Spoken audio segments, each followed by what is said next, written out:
My fiancé said, "People only invite you because of me. On your own, you're forgettable." I replied, "Good to know." That week, I stopped going anywhere with her. 3 days later, one of her closest friends pulled her aside, and whatever she whispered made my fiancé go completely pale. I'm Ethan, 29, and I spent 2 years engaged to someone who slowly convinced me I had no value outside of being her plus one.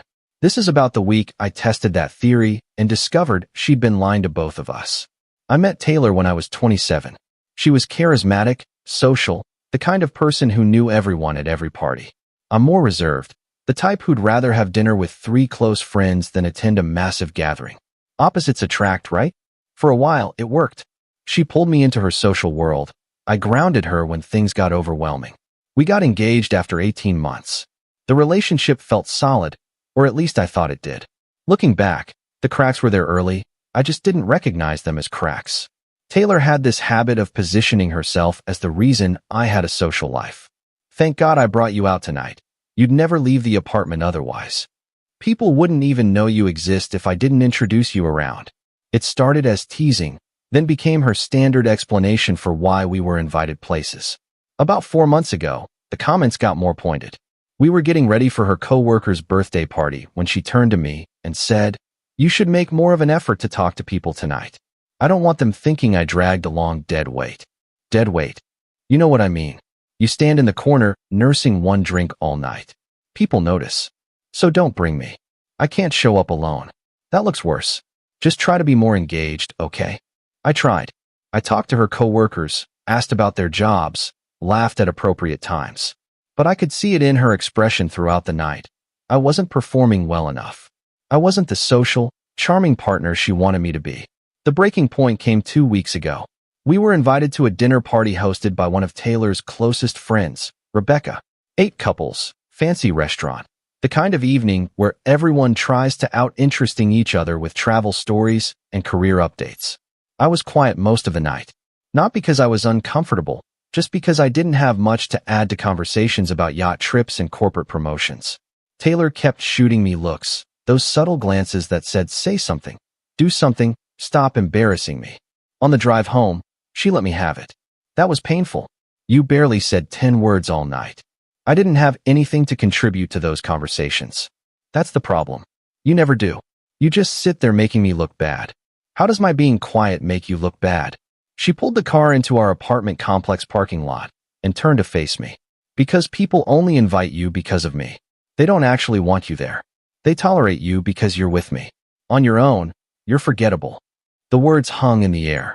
Forgettable. She said it with such casual certainty, like it was just an obvious fact she was finally being honest about. "Good to know," I said quietly. "I'm not trying to be mean. I'm being realistic. You need to hear this. If you want people to actually want you around, you need to make more effort." I got out of the car and went inside.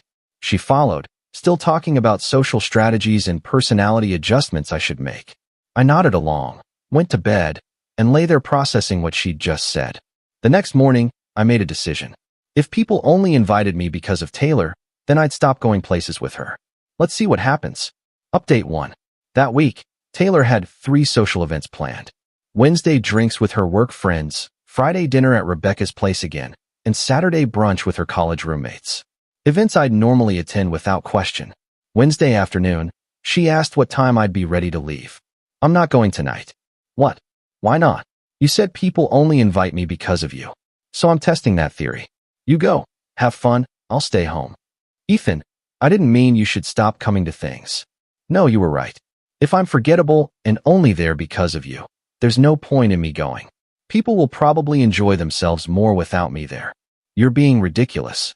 "Maybe, but I'm also being forgettable at home where it won't embarrass you." She left for drinks without me. Came home around 11 p.m., didn't bring it up again. Friday, same thing. "Aren't you coming to Rebecca's?" "No, you said people tolerate me because of you." "I don't want to be tolerated." "You go enjoy yourself.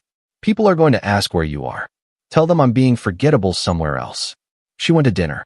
Came home around midnight. This time she seemed agitated. "Rebecca asked about you. I told her you weren't feeling well." "Why lie?" "Because I can't exactly say my fiancé is having a tantrum about something I said." "This isn't a tantrum.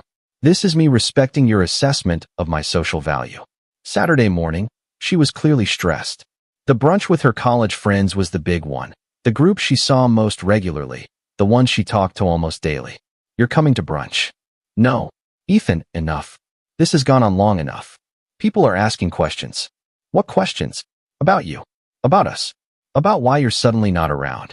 Tell them the truth. I'm forgettable, and people only invite me because of you. I never should have said that. But you did. And now I'm curious to see if it's true. She went to brunch alone. I spent the afternoon reading, working on a project for my job, enjoying the quiet. She came home at 4 p.m. Walked in looking shaken. Pale. Didn't say anything. Just went straight to the bedroom. I gave her an hour, then went to check on her. She was sitting on the bed staring at nothing. What happened? Nothing. Taylor, you look like someone died. What happened at brunch? She looked up at me, and I saw something I'd never seen in her eyes before. Genuine uncertainty. Jen pulled me aside after brunch. Asked why you weren't coming to things anymore. I told her you were busy with work. She said that was bullshit. Okay. Then she said, Taylor stopped, swallowed hard. She said everyone's been asking about you. Not about why you're not there. About you specifically. They miss you. I sat down. What? Jen said people like you. That you're one of the few people at these gatherings who actually listens when they talk. Who remembers details about their lives. Who doesn't try to one-up everyone's stories. And she asked if I'd been making you feel unwelcome. If I'd said something that made you stop coming. The room was very quiet. What did you tell her? I lied. Said you were just stressed about work. But she didn't believe me. She said if I was making you feel like you didn't belong, I was making a huge mistake. Why would that be a mistake? Taylor's voice cracked slightly. Because apparently people have been complaining to each other about how I dominate conversations. How I make everything about me. How they're glad when you're around because you balance me out. I processed this. People have been saying this. According to Jen, yes. For months. They just never said it to me directly. So when you said people only invite me because of you, I was wrong. I was completely wrong. They invite me because I'm your girlfriend. You're the one they actually want there. Update 2. The next few days were tense. Taylor tried to act like everything was normal, but I could see her processing the revelation. The foundation of her self-image had cracked. Wednesday, she asked if I wanted to come to drinks with her work friends. I declined. She went alone. Came home 2 hours later looking deflated. They asked about you again. Qley said she misses talking to you about books. Apparently you two had been having this ongoing conversation about sci-fi novels, and she's been wanting to recommend something to you. I don't remember having an ongoing conversation with Qley. That's because you don't realize when you're connecting with people. You think you're just being polite, but you're actually making them feel heard. I never noticed because I was too busy performing. Friday, Rebecca texted me directly. Hey, Taylor said you've been swamped with work, but we're having a small dinner next week and would love if you could make it. No pressure, but you're missed. I showed Taylor the text. She looked at it for a long time. You should go. Without you. They invited you specifically. Not us. You. What does that mean for us? She sat down, shoulders slumped. I think it means I've been an asshole. I've spent 2 years telling you that you're only interesting because of me, when the truth is I'm only tolerable because of you. That's not. It is. Jen sent me a longer message today. Want to read it? She handed me her phone. The message was brutal. Jen laid out months of observations. How Taylor talked over people. How she steered every conversation back to herself. How she dismissed other people's stories as less interesting than hers. And then the kicker. The only time you're actually bearable is when Ethan's there. He softens you. Makes you listen. When he's not around, you're exhausting. I handed the phone back. That's harsh. That's honest. And I've been doing the same thing to you. Telling you you're forgettable when really I was terrified that people might like you more than me. Taylor, I need to figure some things out. About myself. About how I treat people. About how I've been treating you. Final update. We didn't break up immediately. Taylor started therapy, working through her need to be the center of attention, her insecurity masked as confidence. I started going to social events again, but setting clearer boundaries about how she spoke to me in public and private. But 3 months later, we both realized the damage was too deep. She'd spent 2 years convincing me I had no social value, and I'd internalized that. Even with her apologies and changed behavior, I couldn't unhear, "You're forgettable." And she couldn't handle that the social circle she thought she'd built actually preferred my company to hers. We called off the engagement in March. Split amicably, or as amicably as possible when the foundation of your relationship turns out to be built on one person's insecurity and the other person's gradually eroding self-esteem. The ironic thing? After we split, I kept getting invited to things. Rebecca's dinners, Kelly's book club, game nights with Taylor's former co-workers. They weren't inviting me because of Taylor. They were inviting me despite her. And Taylor? She moved to a different city 6 months after we split. Fresh start, new social circle, hopefully better self-awareness.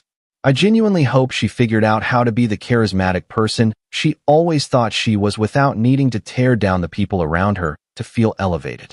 As for me, I learned that forgettable was never the right word. I'm not loud or flashy or the life of the party, but I'm someone people want around because I make them feel heard. That's not forgettable. That's just a different kind of memorable.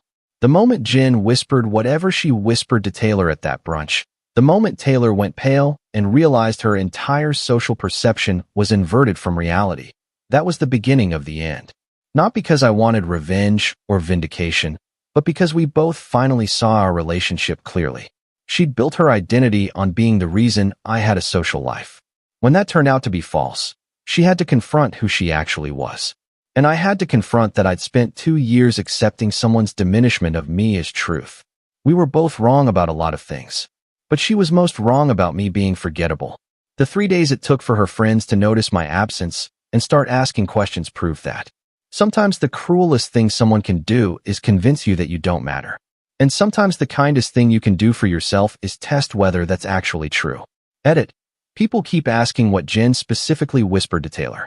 I never got the exact words, just Taylor's shaken recounting of the conversation. But based on how Taylor reacted and what she told me afterward, it was something along the lines of, everyone's wondering where Ethan is and why you keep coming alone. We like you, but we're here for him too. The specific words mattered less than the message. Taylor's entire perception of our social dynamic was backwards. Edit 2. For those asking if I felt vindicated, not really. I felt sad. Sad that it took me completely removing myself from situations for anyone, including me, to realize I actually belonged there. Sad that Taylor's insecurity had warped both of our perceptions for so long. Vindication implies winning something. Nobody won here.